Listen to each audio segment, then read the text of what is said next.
Hi, welcome to the online exercise, to the video exercise from lecture number 7.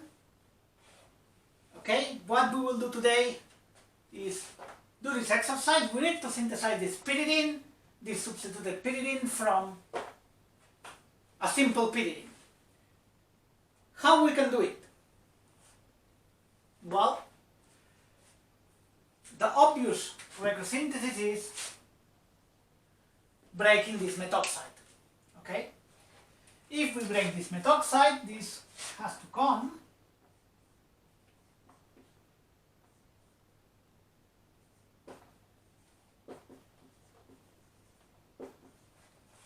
methoxide has to be the nucleophile.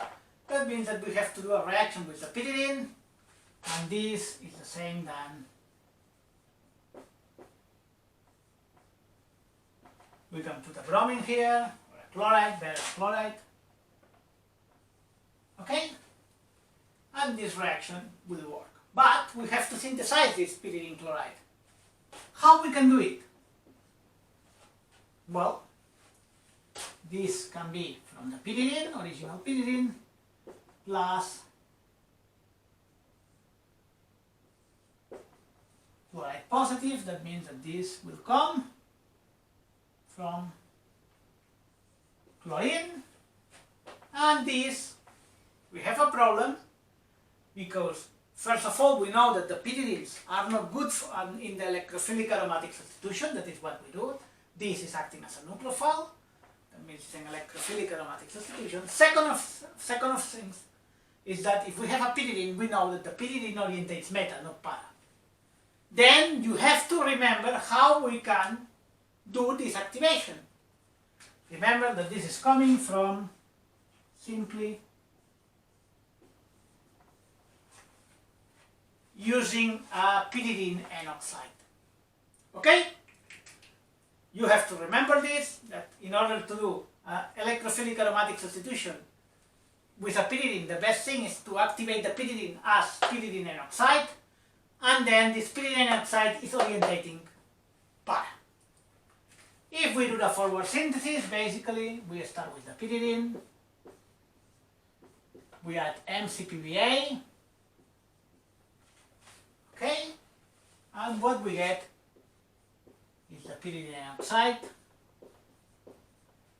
Then we treat this with a Lewis acid and chlorine. What we get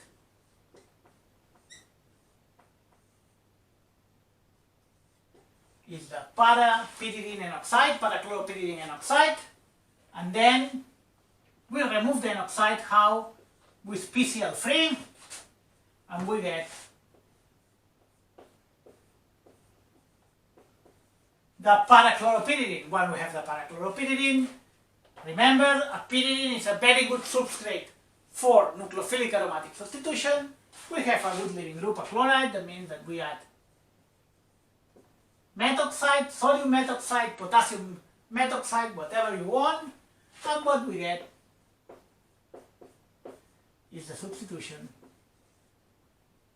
okay, to get the final compound. Remember, this at here, and then the chloride is leaving. Remember, it's a nucleophilic aromatic substitution. Okay? What is important of this exercise? Remember, if we want to do electrophilic aromatic substitution on a pyridine, the best option is to do it through the pyridine N oxide. Okay, then the second exercise.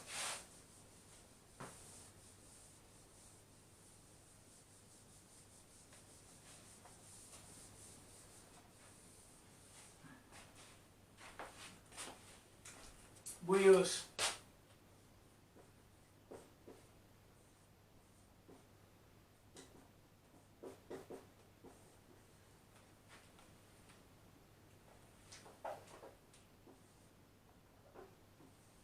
this pyridine and we add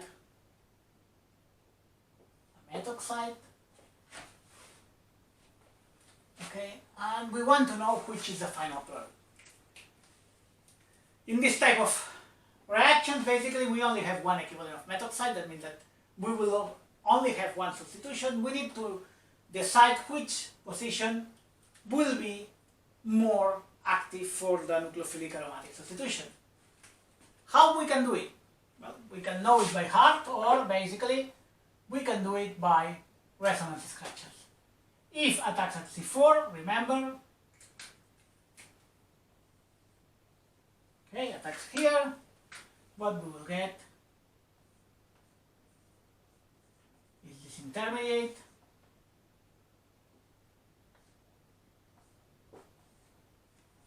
okay, that we can stabilize by resonance forms.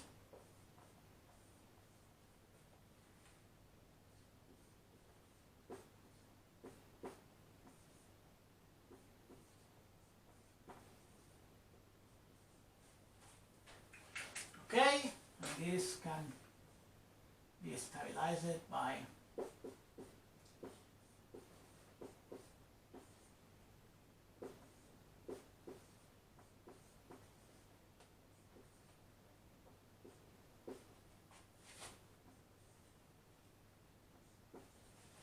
okay, we have these resonance forms, and then simply elimination to render the final compound.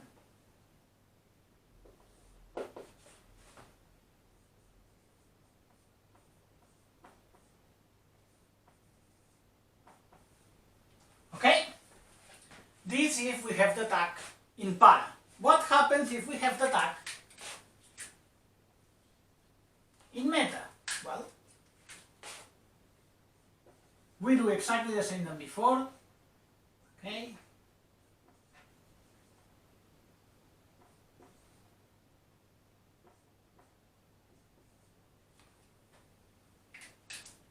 We generate this negative charge here, and when we have this negative charge here, what is happening is that we cannot stabilize anymore, okay? We cannot do this, okay? Why? Because we break the octet. Okay, what we can do is these two steps at the same time, and what we can do is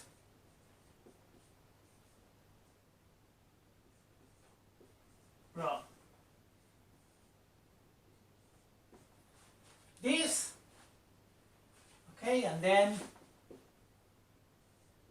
another resonance form that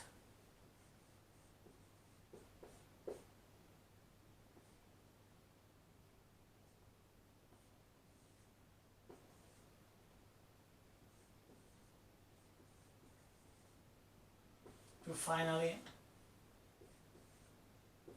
generate the final compound.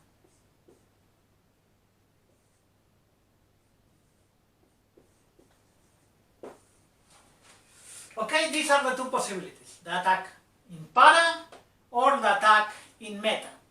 Both have free transition state, free resonance forms in the transition state, or in the intermediate, sorry.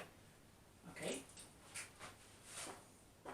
What means this? That both are possible? No. Why? Here, if you check this resonance form, has the negative charge in the most electronegative atom of the ring. The negative charge is on the nitrogen. While here, when we have the meta substitution, this resonance form with the negative charge on the nitrogen doesn't exist. This is the reason why this will be more favorable, the substitution in para will be more favorable, will be more stable intermediate. That means that the final product will be this, the substitution in the para position. Okay?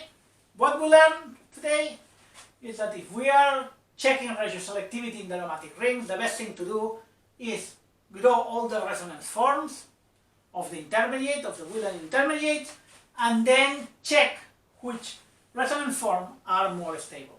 In this case, we follow the rule that it's better if the negative charge is going or is on the most electronegative atom, in this case, the nitrogen. Okay? Thank you very much, and see you in the exercise of lecture 8.